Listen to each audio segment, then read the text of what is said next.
that as Director of Ecosystem at Hyperledger, Marta evangelizes blockchain, its related technologies and open source frameworks at conferences around the world, including this one, and helps enterprises with applying permissioned blockchains to their use cases. Marta received her PhD in user-informed design of privacy tools whilst working at Blockstream, one of the hottest startups in Silicon Valley.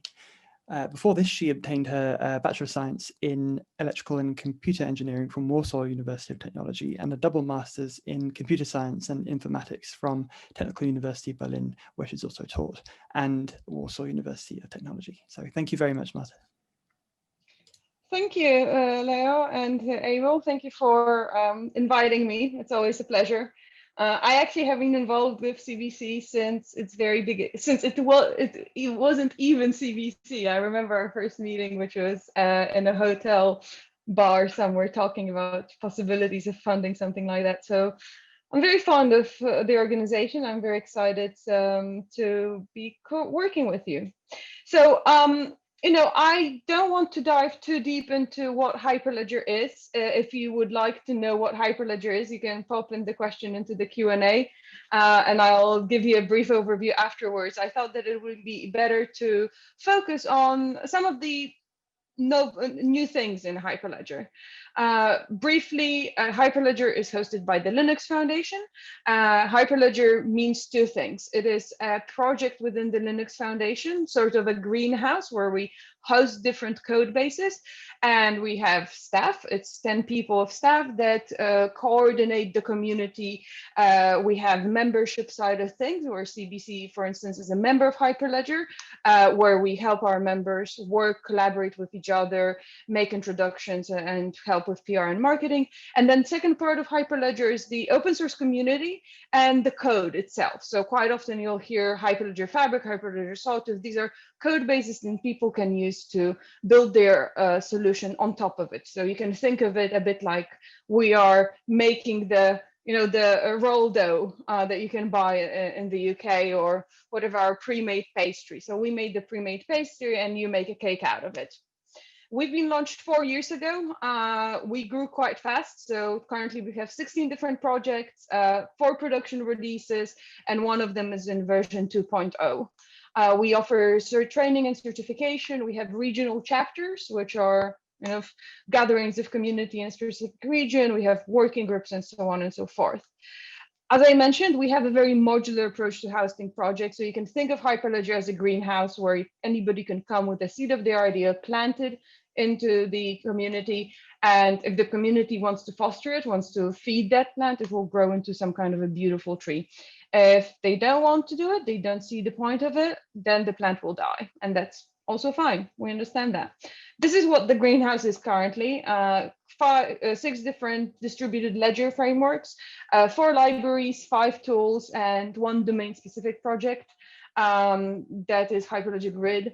Our R&D center, if you will, is Hyperledger Labs. That's where, if you have an idea for a project, and you have some kind of a code already running, but you want to build the community, you want to make sure that it's not just one-man band, you can bring it to Hyperledger Labs, and we provide the GitHub repository, we provide a bit of mentoring, and kind of help you grow the project. For developers out there, in parallel to the newsletter that we have, which is more kind of business-oriented, we also launched our Dev Weekly, which is a developer-focused newsletter with code and project pull requests, highlights of articles and trainings and events. So if you're interested in the technical side of things and technology, you can always subscribe to the mailing list. We've been launching a lot of initiative around translating the documentation. I know that speaking to an English-speaking crowd, it's probably you're not as excited about it as I am. I'm originally Polish, so having things not in English, I think is incredibly valuable. Sorry for that. That wasn't supposed to be happening. Where is my screen? This is the first. Yes, this is the one that I was supposed to show you. So now some highlights. We have Hyperledger Explorer, which is a user-friendly web application tool to view, invoke, deploy, and query blocks and transactions. It's a very good project to start with if you are new to Hyperledger technologies. It really helps you kind of analyze what's happening on your network. In addition to that, I mentioned labs. We have quite a few new labs. Some of them are more exciting than the others. Last quarter, we added projects from Bosch, from Telefonica, and from Deutsche Telekom, so quite big companies contributing those projects. Hyperledger Fabric is in version 2.2, which is very advanced. It supports very good or interesting, has support for very interesting features. And Hyperledger Besu, which is one of our newest projects, introduced version 1.45. So these projects are really maturing pretty rapidly. One of the projects that I thought I would highlight is Hyperledger Cactus. This one might be of importance to a lot of you. This is an integration tool, which allows users to securely integrate different blockchains. So it's kind of a layer and for which you can write a plugin to any blockchain that you want, and it will help with making doing ledger communication. So it's not a tool for doing atomic swaps, but it's a tool that allows you to communicate between different blockchains. We have very good training and certification. We have actually 9 different courses. There are professional certifications like the Certified Hyperledger Fabric and Hyperledger Sawtooth Administrator courses, but also we have free online courses. And I know that lockdown and COVID times apparently made everybody want to learn more. So if you fancy yet another course, we have some very good courses that will help you understand the blockchain, the use cases, and some even you could get deeper into like the identity space and implementing your self-sovereign identity. If you're interested about some of the projects that people are doing out there, the open source community, we do have a blockchain showcase. This is open to anybody. So if you are currently doing a project on using Hyperledger frameworks or some of our tools, you can submit to the blockchain showcase and we'll publish it. Basically, this is our way to show the world that the blockchain thing is real and that there are good solutions out there and there are interesting projects. So really worth taking a peek and seeing how can, what is out there, what are people doing. We also launched recently a Hyperledger Certified Service Provider, which is a certification for companies that offer services on using Hyperledger technologies that we want to kind of recognize as being really valuable, having very good staff, very good track record of projects that have been done. The ecosystem is quite global, and currently we have 20 certified service providers. So either it could be interesting for you to apply for such certification, or you could, if you are looking for someone to work with, I suggest that you choose the certified service providers over the non-certified ones, because they come with a certain guarantee. Hyperledger Fabric is our most mature code base and one that actually in Forbes Blockchain 50, which is a competition run by Forbes every year for the past 3 years, where Forbes takes companies that have over 1 billion annual revenue and have blockchain projects, and kind of does a ranking of the best or the most interesting ones all the way to least interesting ones. So over 52% of those projects are based on Hyperledger code bases. And it's been that way since the very beginning. So we do proudly consider ourselves a kind of a standard when it comes to enterprise blockchains. We do still think that it's not like there's one blockchain to rule them all, and there won't be one ultimate distributed ledger technology that will take over the world. We do hold the view that there is time and space for each of the technologies and solutions, because it really depends on what your goal is. So if you're interested in kind of participating more in Hyperledger community, you can always join one of our meetups. We have very good talks. A lot of them focus on specific case studies from different companies. So it's a good way of learning what is happening or in the enterprise world.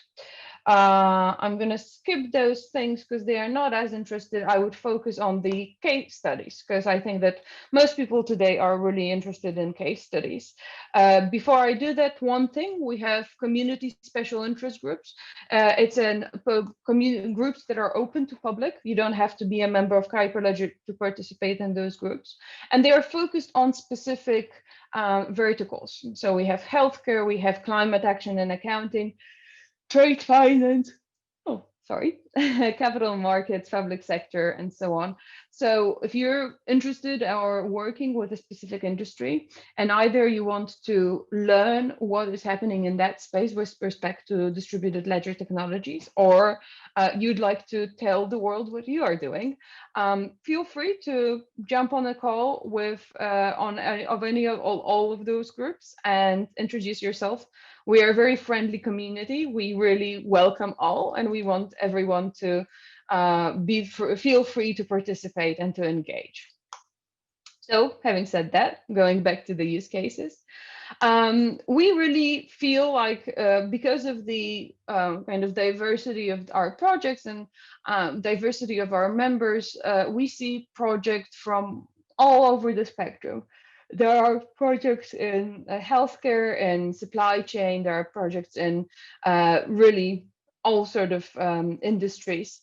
One of the recent case studies we have published was a case study with AAIS, which is an insurance associations in America. And they have created a project called Open IDL. So what Open IDL is it streamlines the quite hard statistical reporting process that provides quite little value to insurance carriers and insufficient information for insurance regulators. It does offer carriers a secure, reliable environment for storage and selective sharing of statistical data. And AAS is kind of working as the middle actor that allows, it holds one of the nodes and becomes an agent and advisory organization for the network. So you can see here the graphic of how it works. Basically, everyone kind of works with the same user interface, and through harmonized data stores, puts in their policy claims and claims. And then all of the multi-tenant peer is managed by the AIIS, and it includes, kind of gives access to the portal and harmonized data stores, which contains transaction data from any of the carriers running their own nodes. This allows for access to timely and accurate information, and allows for very dynamic reporting, and it allows for valuable and relevant insights into exposures and market trends. The next case study that I wanted to talk about is the one that we did with another member of ours called CU Ledger. CU Ledger is a credit unions association that is working on protecting credit unions against fraud with Hyperledger Indy. That's a project actually done between CU Ledger and Evernum, which is another company that is a member of Hyperledger. It's running on Sovereign Network. So Sovereign Network is the biggest and most stable instance of Hyperledger in the code base. And they managed to build a secure anti-fraud identification solution. This is called currently MemberPass. It used to be called MyCUID. It creates a permanent and portable digital identity, which allows to reduce the member friction and puts in more trust in digital interactions with credit unions. It's basically a self-sovereign identity for credit unions. It's really great because it's one of the first real use cases of running a project or writing a system using a self-sovereign identity, where any third party can reliably identify members using their member pass issued by the credit unions. And these member passes are issued by the credit unions to its members. So it's kind of the triangle of credential holder, credential verifier, and credential issuer. Suramitsu worked with National Bank of Cambodia and actually created one of the first running, fully blown CBDCs. So currently, not many people know that, but in Cambodia, they have their own CBDC in production. That code base is based on Hyperledger Iroha, which coincidentally was contributed to Hyperledger by Suramitsu. And the idea is that with the Bakong project, we are banking the unbanked, or actually not even banking the unbanked, but allowing them for financial interactions, especially in the rural areas, and support using national currency over the US dollar, which is a big problem for small countries like Cambodia, or countries where there's not much trust in local currency. Joysto is a member that recently came on to Hyperledger, and they created a Joysto archiver, which allows you to store data and manage data in a very agile and scalable way. The distributed ledger is used to ensure that make sure that there is a proof that stores documents, proof of stored documents, and their respective metadata has not been modified. So this really increases the trust. And the documents itself are stored off-chain. So no sensitive data lives on the chain, everything lives off the chain.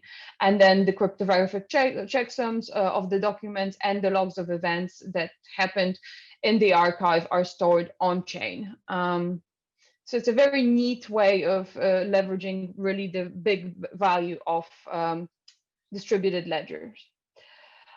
We have some other case studies. I just noticed that it's 45 and I promised to finish in 20 minutes. So I will refer you to the Hyperledger website to see more case studies and learn more about Hyperledger. And that's it from me. Thank you for your attention. And I hope that we can have a nice panel discussion after this.